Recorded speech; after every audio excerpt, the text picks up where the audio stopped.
Ever wonder what TypeScript actually sees inside a resolved promise? Meet the awaited utility type.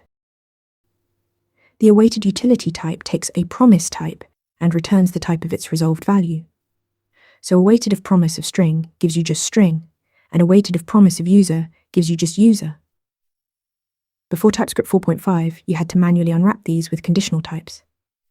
Awaited does it automatically, making your type-level code far cleaner and more expressive.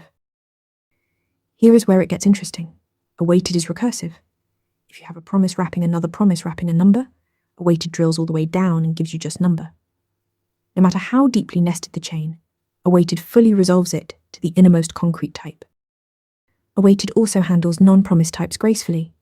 Pass it a plain string or number, types that are not promises at all, and it returns them completely unchanged.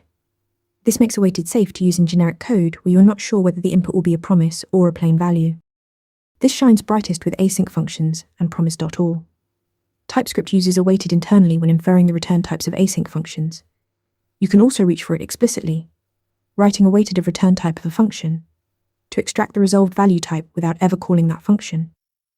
And it all became possible when awaited shipped as a built-in utility type in TypeScript 4.5. Awaited recursively unwraps promise types to their resolved value, passes through non-promises unchanged, and powers precise async type inference. Follow for more TypeScript deep dives. Want to get better at answering questions like this? With Interview Mentor, you practice real interview questions out loud. You get personalized feedback and a grade on every answer, and you can track your improvement over time.